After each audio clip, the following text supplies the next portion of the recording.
Chicago में एक लंबी ड्राइव। Video number 16। यह दक्षिण उपनगर से शिकागो शहर में एक ड्राइव है। कवर तस्वीर इस वीडियो में नहीं है, क्योंकि मैं गाड़ी चला रहा हूं और चल नहीं रहा हूं। हालांकि, यह शिकागो की एक अच्छी तस्वीर है।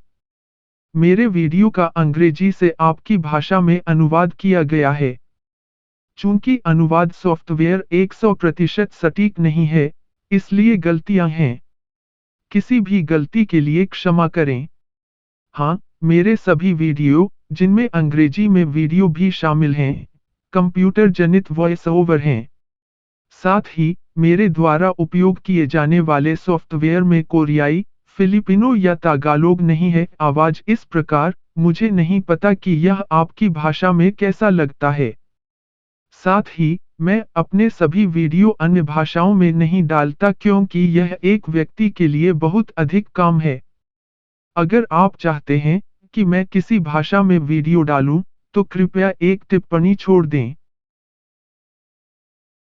शिकागो के इस मानचित्र पर, शीर्ष पर लाल बिंदु शिकागो शहर है, और पीले रंग में सब कुछ वह है, जहां अधिकांश काले लोग रहते हैं। इस प्रकार, शिकागो के दक्षिण की ओर, इसमें शिकागो, शिकागो उपनगर और इंडियाना के कुछ हिस्से शामिल हैं। इस चित्र में लाल बिंदु के उत्तर में सब कुछ नहीं दिखाया गया है, लेकिन यह वह जगह है, जहां बाकी सभी रहते हैं।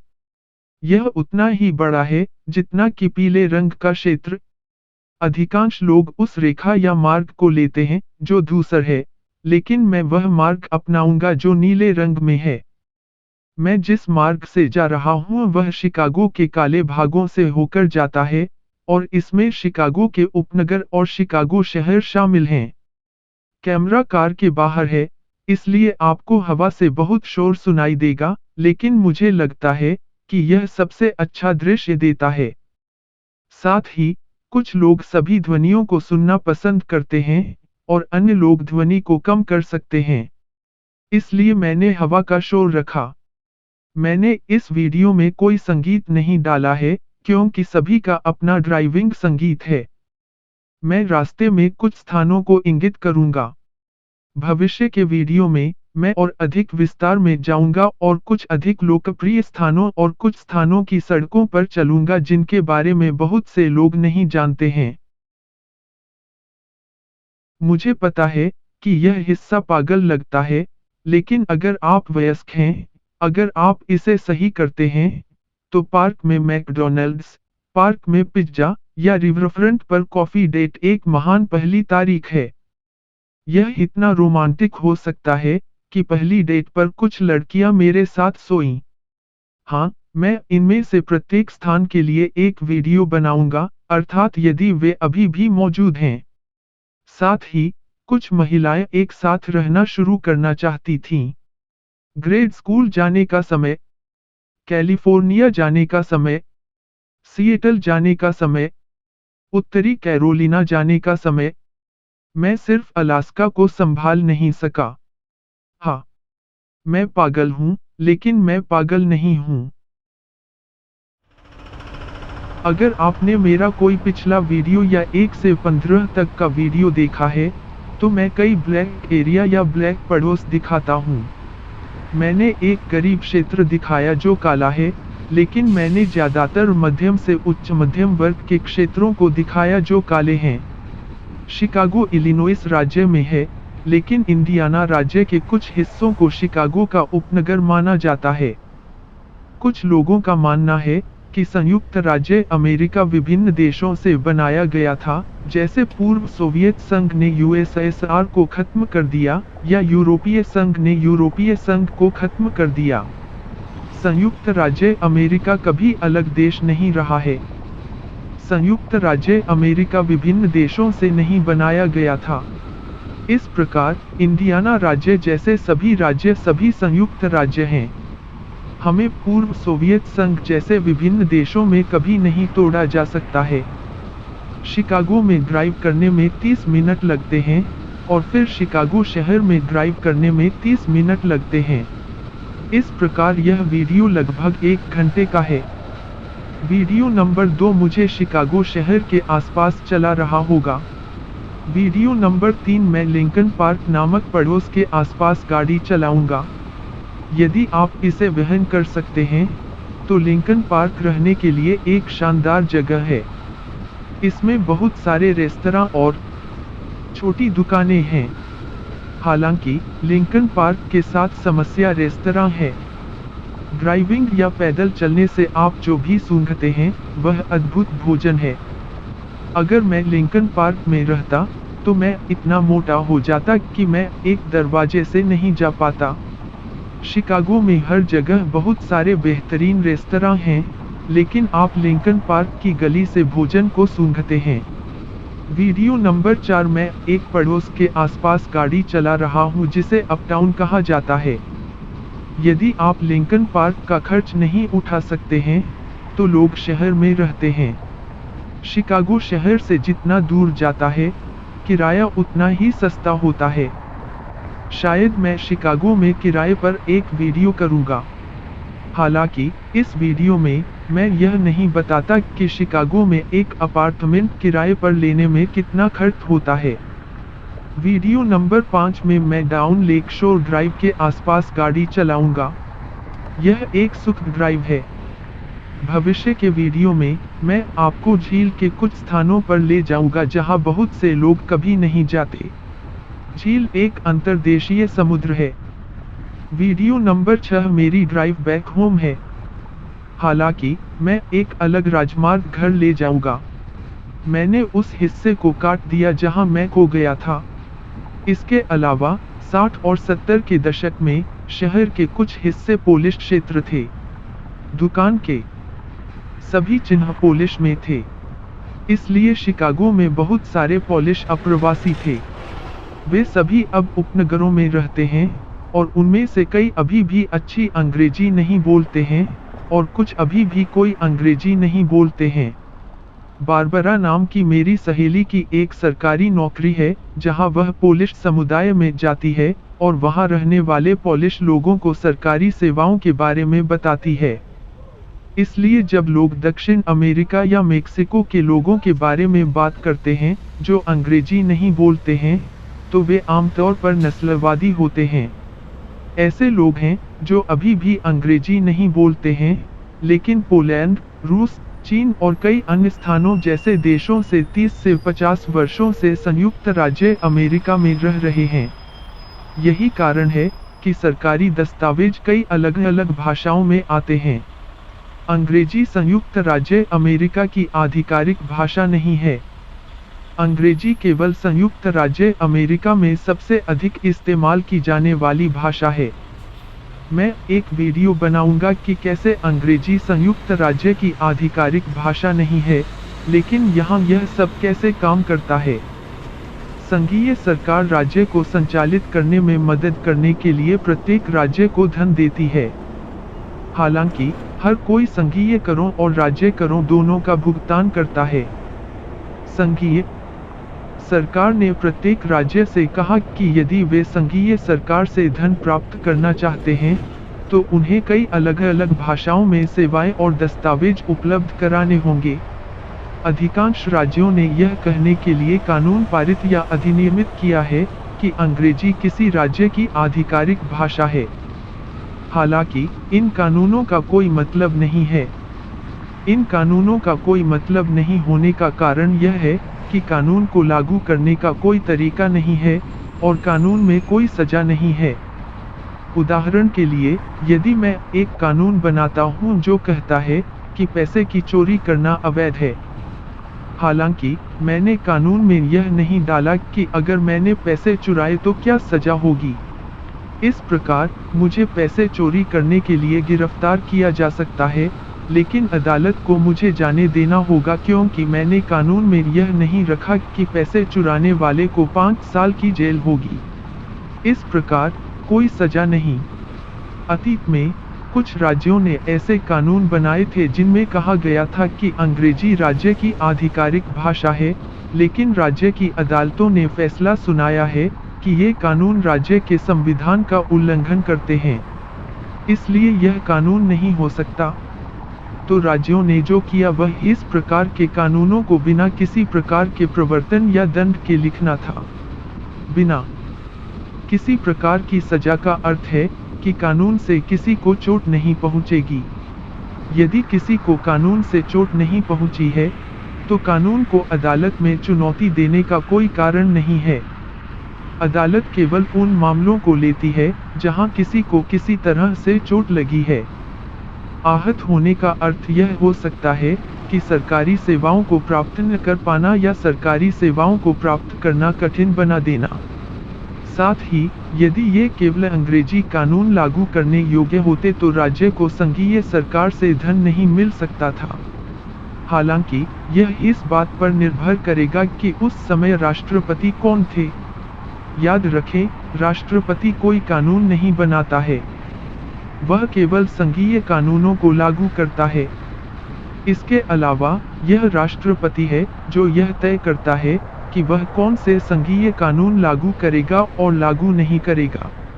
इस प्रकार, एक राष्ट्रपति एक संघीय कानून को लागू करने का निर्णय ले सकता है और अगला राष्ट्रपति यह तय कर सकता है कि वह उसी संघीय कानून को लागू नहीं करेगा।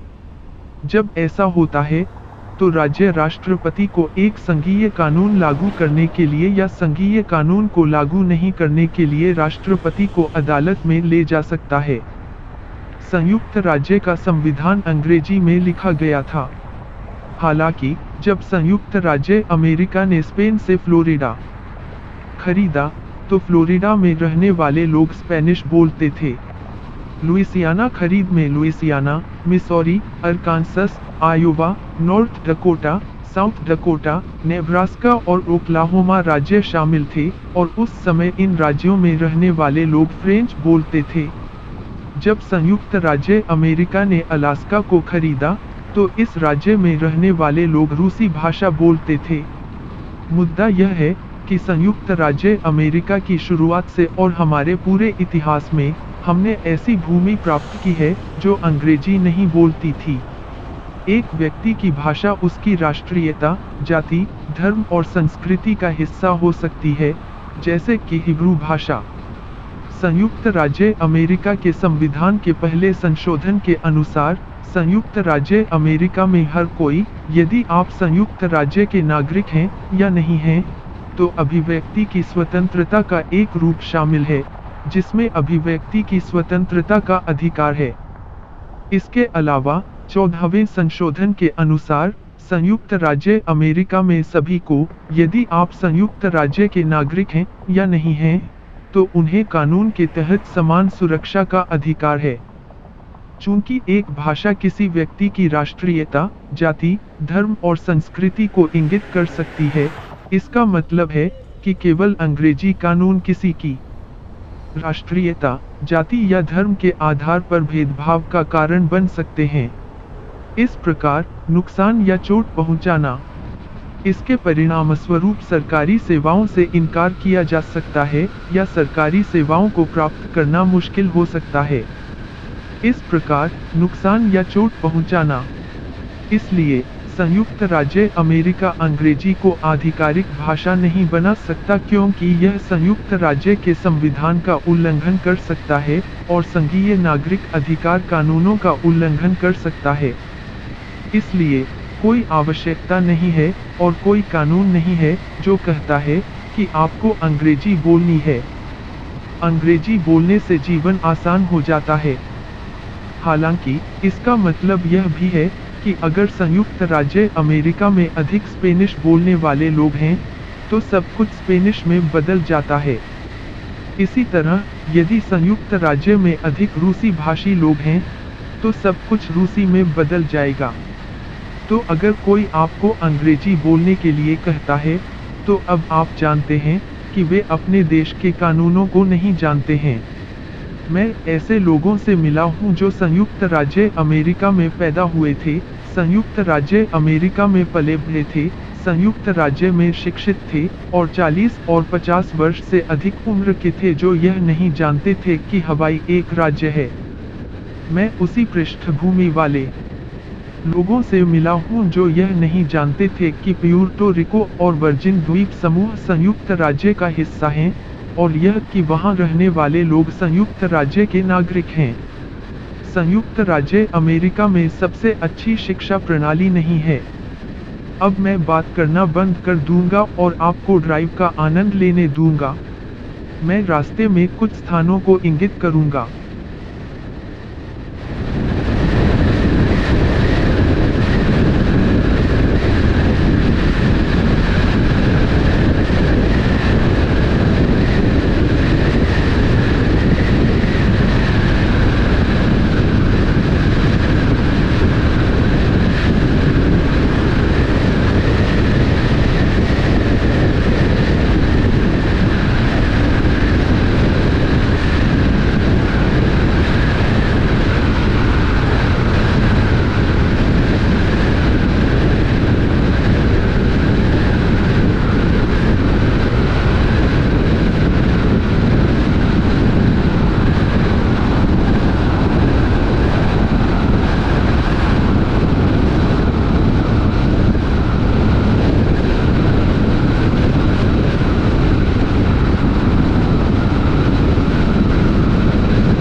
ओवरब्रिज शिकागो की शुरुआत है।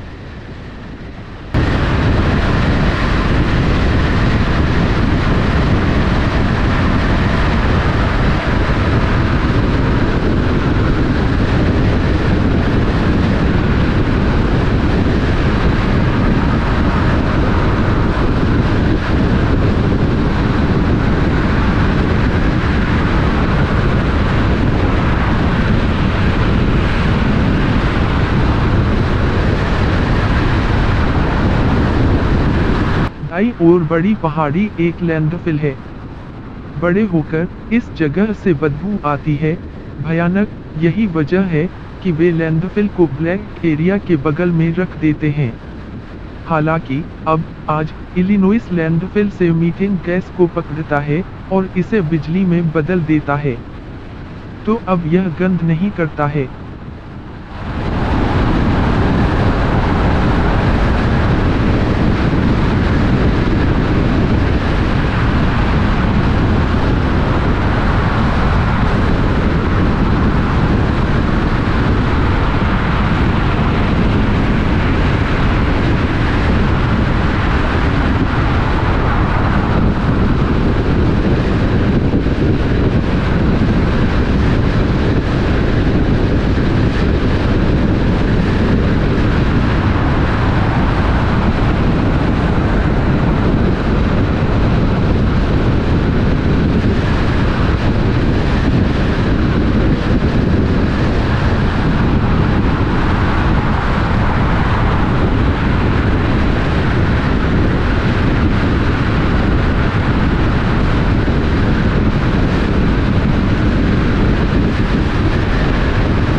for YouTube. Are you doing a video for YouTube? Yeah. You got a card? No, I don't, Let me sorry. give you my card. Can you hand it to me? I'll put something in there. Give me a card with your info. I mean, give me a call or text me with your info, man. Okay. I need you. Gotcha. Would you like to make a donation to Geese Party? Here you go, sweetie. Go, give it to her. Thank you. Yeah, no problem. All right, man. I'll email you if you need to call. All right, thanks, man. Appreciate it. Have a good one. What's your name? Ron. I'm Todd. All right, Todd. Along with that, I own a home inspection franchise, and that's what I want that if I need that for, to go through and do some home inspection videos, man. Okay. I'll give you a call, man.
यह lake शोर drive की शुरुआत है। 70 और 80 के दशक में, जब मैं हाई स्कूल में था, हम सभी झील के किनारे ड्राइव करते थे और रात में घूमते थे। इसके बाद रात में झील के किनारे हाई स्कूल और कॉलेज के बहुत से छात्र भर जाते थे। यह सभी के लिए सुरक्षित था। फिर शिकागो को एक नया मेयर मिला और वह शिकागो को न्यूयॉर्क शहर की तरह बनाना चाहता था। इसलिए उसने हम सभी को बाहर निकाल दिया और पार्किंग मीटर लगा दिए। यह तब है जब शिकागो में कीमतें बढ़ने लगी, लोग शहर में आना बंद कर देते हैं और अपना पैसा खर्च करते हैं। प्रमुख निगमों ने शिकागो छोड़ना शुरू कर दिया और अपने मुख्यालयों को उपनगरों में स्थानांतरित करना शुरू कर दिया। राजस्व में हुए नुकसान की भरपाई के लिए शिकागो ने हर चीज के दाम बढ़ाना शुरू कर दिया और यही कारण है कि शिकागो के प्रमुख संग्रहालय महंगे हैं।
यहीं से शिकागो शहर शुरू होता है।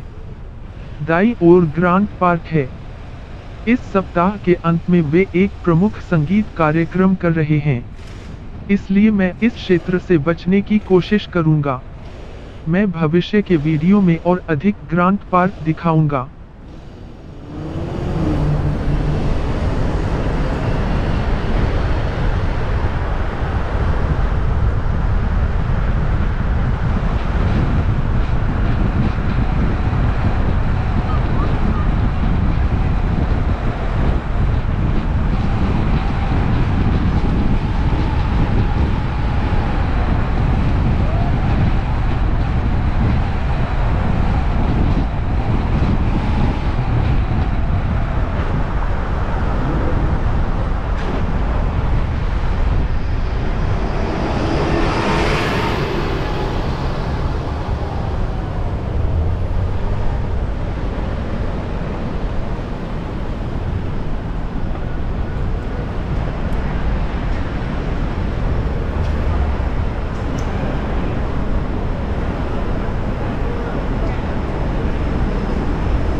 इस गली को शानदार मील कहा जाता है।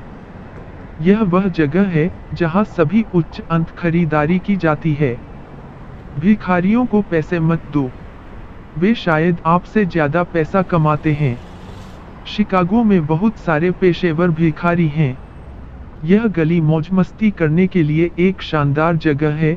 लोग देखते हैं और देखते हैं कि वाटर टावर मॉल सहित सभी दुकानों को क्या पेश करना है। मैं इस क्षेत्र पर एक वीडियो करूंगा।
यह लिंकन पार्क क्षेत्र की शुरुआत है।